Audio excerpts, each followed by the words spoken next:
Bismillahirrahmanirrahim. Assalamualaikum warahmatullahi wabarakatuh.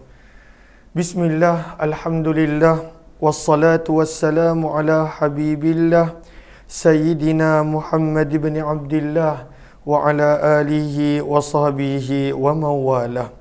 Subhanaka la ilma lana illa ma 'allamtana innaka antal alimul hakim wa la hawla wa la quwwah إلا بالله العلي العظيم اللهم رب اشرح لنا صدورنا ويسر لنا أمورنا واحلل عقدة من ألسنتنا يفقه أقوالنا اللهم فقهنا في الدين وعلمنا التأويل برحمتك يا رب العالمين والحمد لله رب العالمين. Alhamdulillah thumma alhamdulillah.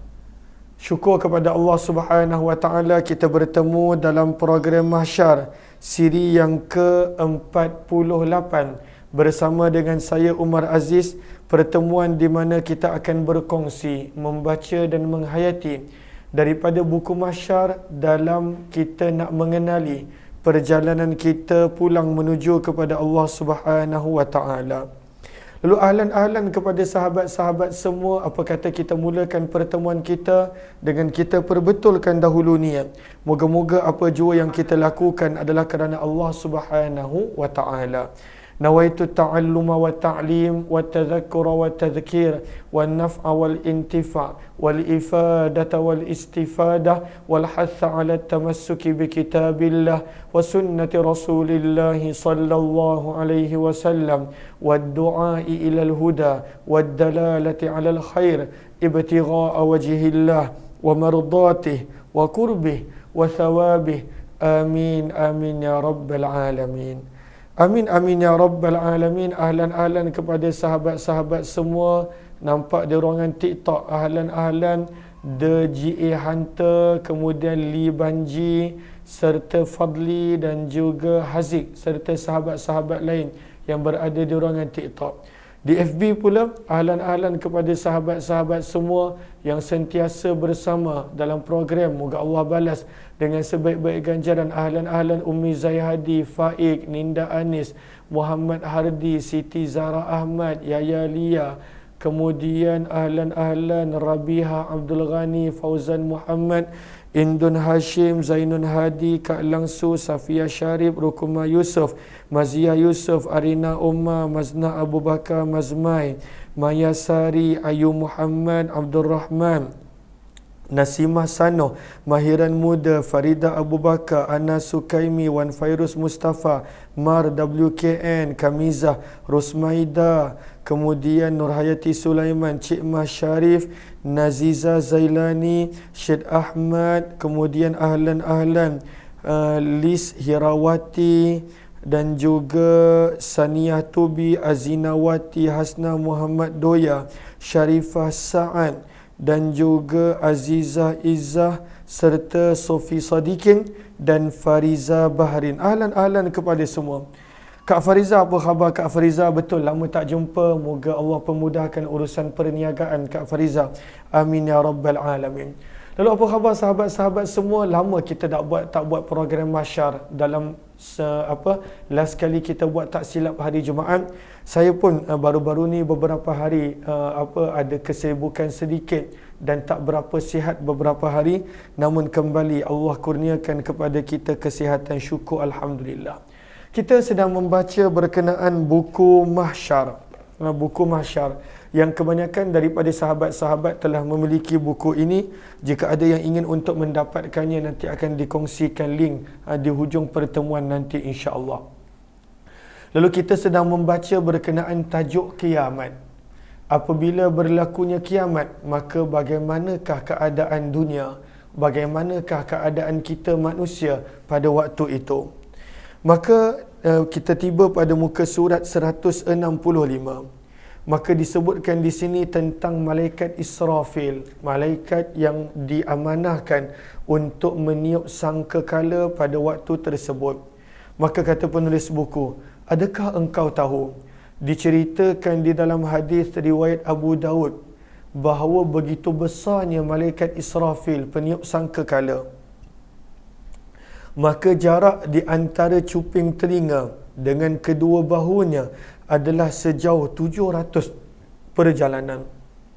Malaikat Allah yang sangat-sangat besar.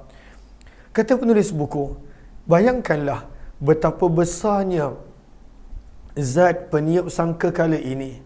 Patutlah hanya dengan sekali tiupan sahaja habis bergoncang seluruh alam ini lalu hancur. Nabi SAW dalam hadis yang lain, dalam hadis riwayat Tirmizi, menukilkan tentang malaikat Israfil, peniup sangkakala. Maka sabda Nabi SAW, bagaimana aku hendak menikmati dunia sedangkan malaikat yang meniup sangkakala sudah pun meletakkan sangkakala itu ke mulutnya. Dia dah bersedia. Sangkakala yang ada dalam Al-Quran datang dengan perkataan as-sur, sad wawra. Maka sabda Nabi, bagaimana aku nak berseronok-seronok di dunia dalam keadaan yang ditugaskan untuk meniup sangkakala, dia dah standby. Sangkakala tu dah berada pada mulut dia. Kenapa dia buat begitu? Menanti bila akan diarahkan untuk ditiup. Bila Allah kata dah tiba waktu, maka malaikat ini akan terus meniup, lalu akan terjadilah tiupan sangkakala yang pertama. Lalu malaikat ini akan meniup 2 kali.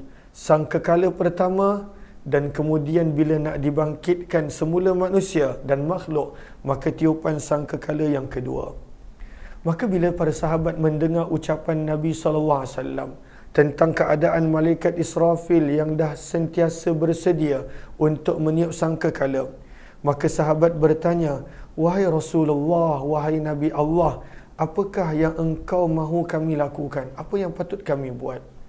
Maka sabda baginda Nabi SAW, perbanyakkanlah untuk mengucapkan hasbunallahu wa ni'mal wakil, cukuplah Allah sebagai sebaik-baik pelindung. Pada waktu itu bukanlah tak payah hidup dah, tapi pada waktu itu kita serahkan kepada Allah untuk menguruskan keadaan kita. Kita lakukan apa yang kita mampu daripada sebanyak mungkin amalan, bertaubat kembali kepada Tuhan. Namun bakinya kita serahkan kepada Allah Subhanahu wa taala. Ahlan-ahlan kepada sahabat-sahabat yang baru join, mohon jasa baik untuk bantu share, bantu untuk kongsi, bantu untuk sebar luas. Mudah-mudahan lebih ramai yang beroleh manfaat. Lalu apakah zikir dia yang kita patut banyakkan baca? Hasbunallahu wa ni'mal wakil. Cukuplah bagi kami Allah, dan Allah lah sebaik-baik pelindung, dan Allah lah sebaik-baik yang menguruskan keadaan kita. Hasbunallah wa ni'mal wakil. Banyakkan zikir tersebut, dan maknanya pun sangat mendalam. Apakah maksud hasbunallah? Cukuplah Allah bagi kami. Kita pun pada waktu itu nak lakukan apa pun tak mampu. Bila tiba waktu, maka dunia, segala sistem yang ada, segala makhluk yang ada, semuanya pada waktu itu akan habis binasa. Hasbunallah, cukuplah bagi kami Allah. Wa ni'mal wakil, dan Allah lah sebaik-baik pelindung. Dan kita lihat, bila Allah berkehendak sesuatu, makhluk tak boleh nak halang. Kita doakan kepada sahabat-sahabat kita yang diuji dengan gempa yang kuat di Syria dan juga di Turki. Kita nampak, itu baru gambaran kecil. Itu baru satu bahagian di dunia. Tetapi kalaulah seluruh alam pada waktu itu telah tiba waktu, sewaktu ditiup sangkakala yang pertama, lagi dahsyat yang mana kita tak boleh nak gambar dan bayangkan. Moga Allah permudahkan urusan sahabat-sahabat kita di Turki dan Syria. Amin ya rabbal alamin. Maka apakah itu sangkakala? Maka penulis menukilkan serba sedikit tentang sangkakala. Adapun lebih detail, maka pada waktu itu ada dalam riwayat hadis Nabi SAW. Maka kata penulis pada penghujung muka surat 165, selepas Allah menciptakan langit dan bumi, bila Allah telah menciptakan alam, menciptakan langit dan bumi, maka Allah telah menciptakan sangkakala. Dalam Al-Quran ianya datang dengan perkataan as-sur wa nufikha fis-sur. Maka Allah telah tiupkan sangkakala. Sebab bumi diciptakan untuk dibinasakan. Manusia dihidupkan untuk dimatikan. Semuanya adalah sementara. Yang sebenarnya adalah untuk kita pulang ke syurga dan selamat daripada api neraka Allah Subhanahu wa taala. Maka dalam riwayat disebutkan bila Allah telah menciptakan langit dan bumi, dan kita nampak Allah menciptakan langit dan bumi dalam tempoh pada waktu itu beberapa hari. Di dalam Al-Quran, di dalam surah As-Sajdah dinukilkan tempoh penciptaan langit dan bumi. Maka bila telah selesai penciptaan langit dan bumi, maka dalam riwayat disebutkan, maka Allah telah menciptakan pula sangkakala. Allah telah menciptakan sangkakala. Maka bagaimanakah gambaran sangkakala yang baginda Rasulullah SAW berikan? Dalam hadis Nabi SAW bersabda, ianya adalah seperti al-qarnu. Apakah maksud al-qarnu? Tanduk, tanduk binatang. Sebab itu disebutkan di sini, sangkakala telah digambarkan oleh Nabi SAW bentuknya seperti tanduk. Pada waktu itu bentuknya seperti tanduk, yang mana tanduk binatang. Dan itulah yang akan ditiup oleh malaikat Allah Subhanahu wa ta'ala. Tia, Tia nak bagi salam ke? Nak bagi salam Ya, nak baca buku. Sini. Tapi tak boleh usik mic. Mic tak boleh usik. Okey, bagi salam semua. Assalamualaikum. Lama tak jumpa, lama tak buat live. Bagi salam. Assalamualaikum. Allah. Sebut Allah. Sebut Allah. Malu. Okey dah. Pergi main. Dah tak boleh. Buku tak boleh. Bagi dia buku lain. Nah. Dah, pergi main. Okey. Maka dalam riwayat disebutkan, lalu dia memang suka nak bagi salam. Pada waktu tu Allah doakan sihat. Dah beberapa hari tak berapa sihat. Maka Allahumma salli ala sayyidina Muhammad. Nabi SAW gambarkan sangkakala itu bentuknya seperti al-qarnu. Al-qarnu maksudnya adalah tanduk. Dan bilakah waktu malaikat tersebut, malaikat Israfil ini Allah cipta dia untuk dua tugasan. Tiupan sangkakala pertama dan tiupan sangkakala yang kedua. Dua dia tugasan dia. Namun ini tugasan yang akan membinasakan dunia dan alam semesta, dan kemudian akan dihidupkan semula semua makhluk jin dan manusia. Maka kata penulis, ianya akan ditiup menjelang hari kiamat, dan inilah tiupan sangkakala yang pertama. Tiupan sangkakala yang pertama. Diberikan sangkakala ini kepada malaikat Israfil, muka surat 166, dan diamanahkan kepadanya untuk meniupnya apabila tak tiba saatnya. Maka malaikat Israfil ni sepanjang waktu sekarang ni dia hanya standby je. Bila Allah kata tiup, maka pada waktu itu dia akan meniup sangkakala tersebut. Moga Allah jadikan kita dapat meninggalkan dunia ini jauh sebelum tibanya waktu kiamat, dan meninggalkan dunia dalam keadaan kita sempat bertaubat sepenuhnya. Amin ya rabbal alamin. Maka dalam hadis, nanti kita akan baca hadisnya, terjemahannya. Maka bagaimana keadaan malaikat sangkakala, malaikat Israfil pada waktu ini? Malaikat Israfil alaihi salatu wassalam telah meletakkan sangkakala itu di mulutnya, dan dia sentiasa memandang ke arasy Allah. Dia hanya tengok aja pada waktu itu ke arah Allah, menanti, bersedia pada waktu itu, menunggu waktu saatnya tiba yang Allah kata tiup, maka pada waktu itu dia akan tiup. Dan dia, kenapa dia buat begitu? Hanya menunggu perintah daripada Allah Subhanahu wa taala untuk meniupnya. Dan ini adalah hadis yang diriwayatkan oleh Imam At-Tabrani di dalam kitabnya Mu'jamul Kabir. Kata Imam Tabrani daripada Nabi sallallahu alaihi wasallam, setelah selesai Allah menciptakan langit dan bumi, maka Allah telah menciptakan as-sur, iaitu sangkakala. Lalu Allah memberikannya sangkakala tersebut kepada malaikat Israfil alaihi salatu wassalam. Dan malaikat Israfil telah meletakkan sangkakala tersebut di mulutnya dalam keadaan matanya sentiasa mengarah ke arasy Allah tanpa berkelip. Kenapa? Menanti perintah bilakah akan diberikan arahan. Hadis riwayat Tabrani di dalam Mu'jamul Kabir. Maka pada waktu itu bila Allah kata tiup, dan dia akan tiup sangkakala, dan inilah yang kita akan baca kejap lagi di dalam Al-Quran. Maka pada waktu itu terjatuh mati. Pada waktu itu setiap yang bernyawa, bukan sekadar manusia, bahkan jin. Pada waktu itu syaitan. Pada waktu itu sebahagian besar daripada makhluk dan ciptaan Allah semuanya akan tersungkur mati. Lalu kata penulis pada penghujung muka surat 166, ini supaya tidak terlewat sedetik pun setelah diberikan arahan oleh Allah Subhanahu wa taala. Maka sebab pada waktu itu dia sentiasa bersedia, matanya sentiasa melihat. Pada waktu itu sangkakala sentiasa dia bersiap sedia dan standby. Dia tak nak terlewat. Bila dikatakan tiup, maka pada waktu itu malaikat Israfil ini akan tiup. Lalu kata penulis, bila dah tiba waktunya, waktu kiamat, lalu tibalah saatnya untuk Allah memerintahkan malaikat Israfil untuk menjalankan tugasnya. Bila tiba waktu, yang mana bilakah kiamat, hanya Allah yang tahu. Nanti kita akan tiba berkenaan tentang kiamat sebentar lagi.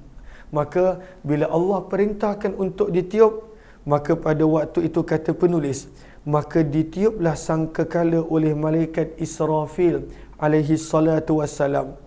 Tiupan tersebut akan mengejutkan semua manusia dan membuatkan mereka terdiam dan mendongakkan kepala bagi menyaksikan kejadian yang sangat dahsyat. Al-Quran gambarkan pada banyak tempat, idza syamsu kuwirat, apabila matahari pada waktu itu berjatuhan, matahari pada waktu itu hilang cahayanya. Maka ini adalah gambaran daripada tiba dan telah datangnya pada waktu itu akan kiamat. Maka firman Allah Subhanahu wa taala pada banyak tempat dalam Al-Quran, firman Allah, idza syamsu kuwirat, apabila matahari telah hilang lenyap cahayanya. Wa idzan nujum, dan apabila bulan inkadarat, mula jatuh berguguran, jatuh bintang-bintang. Pada waktu itu kita nampak bintang-bintang jatuh. Wa idzal jibal, dan apabila gunung ganang yang begitu besar suyirat, pada waktu itu diterbangkan setelah dihancurkan menjadi debu-debu. Dan wa idzal isyar, dan binatang-binatang yang selalu orang berebut, binatang unta-unta yang bunting, pada waktu itu akan dibiarkan, tak ada siapa nak ambil. Wa idzal wuhushu husyirat, binatang-binatang liar pun mula berkumpul.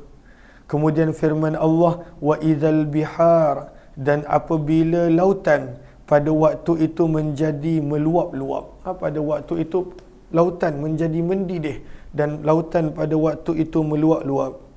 Dan inilah adalah keadaan yang mana berkenaan tentang kiamat. Begitu juga pada surah Al-Infitar, Allah Subhanahu wa taala berfirman, "Idza samaa'un fatarat", bila ditiup sangkakala yang pertama, maka langit akan terbelah. Selama ni kita nampak langit cantik, indah. Bila ditiupnya tiupan sangkakala, maka pada waktu itu langit akan terbelah. Wa idzal kawakibun tatharat, dan pada waktu itu bintang-bintang akan jatuh berguguran. Maka ini adalah gambaran kecil kiamat yang Al-Quran berikan.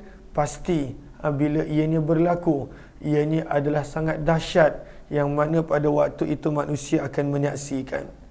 Kemudian penulis pada muka surat yang ke-167 membawakan dua ayat daripada Suratun Namal, surah yang ke-27, di mana firman Allah Subhanahu wa taala pada ayat yang ke-87 dan juga pada ayat yang ke-88, muka surat 384. Maka pada muka surat 384, firman Allah Subhanahu wa taala, wa yauma yunfakhu fis-sur, dan ingatlah pada hari ditiupkan sangkakala. Malaikat yang selama ni tunggu, Israfil, pada waktu itu dia diberikan keizinan, perintah arahan untuk meniup sangkakala. Maka bila ditiup sangkakala, apa yang berlaku? Firman Allah Subhanahu wa taala, fafazi'a. Apakah terjemahan fafazi'a? Lalu terkejutlah, gerun pada waktu itu semua makhluk-makhluk, man fis samawati, makhluk-makhluk yang berada di langit daripada para malaikat dan makhluk yang lain, wa man fil ardi, dan makhluk-makhluk yang ada di atas muka bumi yang tidak terkira pada waktu itu jumlah mereka, semuanya yang ada pada waktu itu fafazi'a. Pada waktu itu ianya akan berada dalam keadaan takut, gerun melihat keadaan sekeliling yang pada waktu itu berlaku. Fafazi'a man fis samawati wa man fil ard. Dan pada waktu itu semua makhluk pada waktu itu akan mati, akan berguguran jatuh mati. Illa, ada beberapa makhluk yang ada pengecualian yang belum lagi diizinkan untuk mati pada waktu itu. Illa man syaa Allah, firman Allah Subhanahu wa taala, ada beberapa makhluk yang pada waktu itu belum lagi tiba untuk saat mereka mati. Antaranya adalah Jibril, antaranya adalah malaikat yang menanggung arasy Allah Subhanahu wa taala. Maka ada beberapa makhluk yang pada waktu itu kekal hidup. Namun akhirnya semua makhluk akan mati. Tidak ada yang baki, tidak ada yang tinggal, kecuali akhirnya pada waktu itu hanya Allah Subhanahu wa taala. Maka firman Allah Subhanahu wa taala pada ayat yang ke-87 surah An-Naml, wa kullun atauhu dakhirin, dan apabila tiba waktu dan saatnya, firman Allah, wa kullun, dan pada waktu itu ke semua makhluk, wa kullun, setiap makhluk, atauhu, akan datang kepada Allah Subhanahu wa taala dakhirin, dalam keadaan tunduk patuh.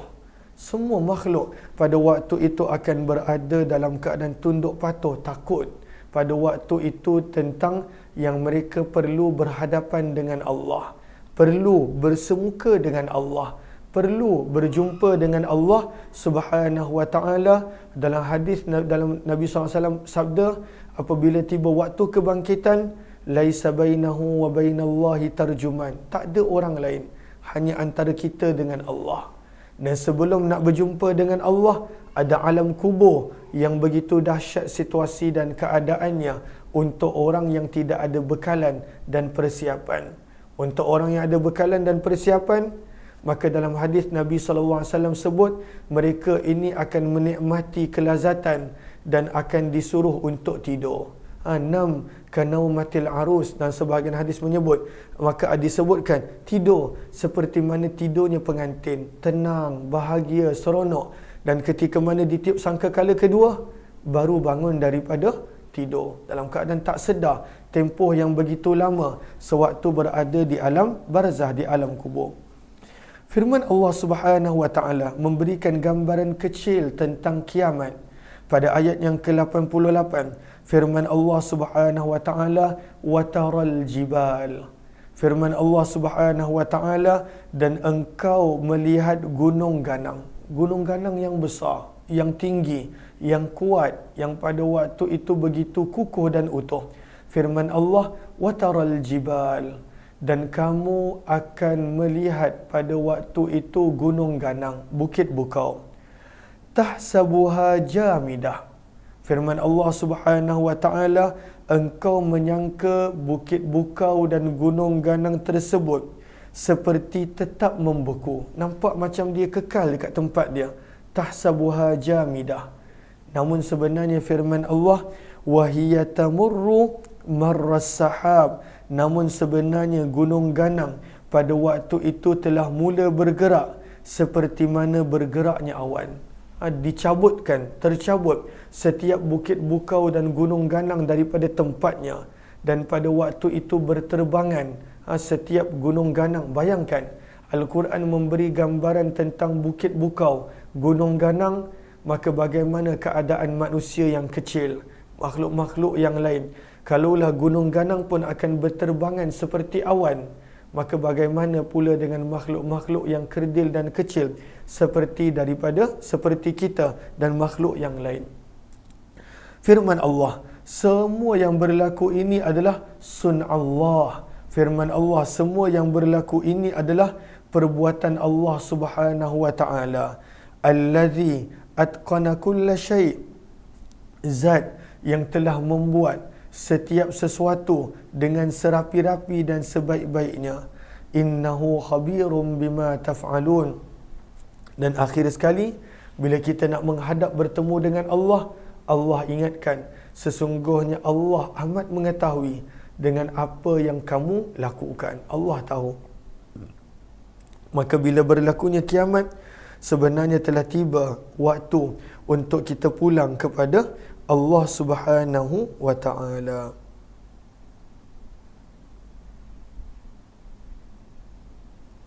Allahumma salli ala sayyidina Muhammad wa ala alihi washabihi ajma'in.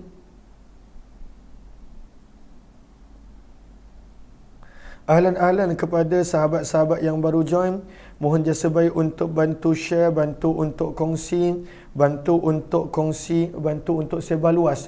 Mudah-mudahan lebih ramai yang beroleh manfaat. Jom kita lihat pada perenggan terakhir muka surat yang ke-167. Maka kata penulis buku rahimahullahu ta'ala, ketika mana di tiup sangkakala manusia akan terkejut mendengar tiupan tersebut. Tak dapat ni gambarkan bagaimana dahsyatnya tiupan sangkakala tersebut. Kita kalaulah dengar bunyi loceng yang dekat pun, kita pada waktu tu dah rasa perit telinga. Kita kalaulah dengar orang menjerit pun, pada waktu itu kita dah sakit telinga. Bagaimana pula tiupan sangkakala? Tidak ada seorang pun akan dapat tenang. Masing-masing bila mendengar pada waktu itu akan berada pada situasi yang tersendiri. Sebab itu di dalam suratul Hajj Allah sebut, manusia kamu akan nampak seperti sedang mabuk. Dahsyatnya kiamat. Wataranna sasukara. Manusia kamu akan lihat seperti mereka ni sedang mabuk. Kejap ke sana, kejap lari ke sini. Sekejap jalan terhuyung-hayang. Kejap pada waktu itu tak tahu mana nak pergi. Wa ma hum bisukara. Tapi sebenarnya mereka pada waktu itu tidaklah mabuk. Akan tetapi itulah kedahsyatan kiamat yang berlaku. Kata penulis, mereka semua akan berasa sangat takut. Dan setelah selesainya tiupan sangkakala tersebut, maka matilah makhluk-makhluk yang ada di langit dan ada yang di bumi, kecuali sebahagian daripada mereka yang Allah kehendaki untuk mereka mati pada kemudian waktunya. Allahu Akbar. Inilah apa yang kita dapat, apa yang kita ambil pengajaran. Mudah-mudahan dengan ini menjadikan kita bukan takut sehingga langsung tak melakukan amalan, tetapi pada waktu itu kita lebih berhati-hati dan lebih bersedia untuk membuat sebarang persiapan. Amin amin ya rabbal alamin. InsyaAllah kita akan jumpa pada malam nanti. Malam nanti akan ada program-program yang lain. Pada malam ini berkenaan tentang hati. Tentang hati pada jam 9.15, anjuran daripada Maghfirah Travel. InsyaAllah saya akan kongsikan linknya jika ada. Jumpa lagi insyaAllah. Wabillahi taufiq wal hidayah. Assalamualaikum warahmatullahi wabarakatuh. Jazakumullahu khairan.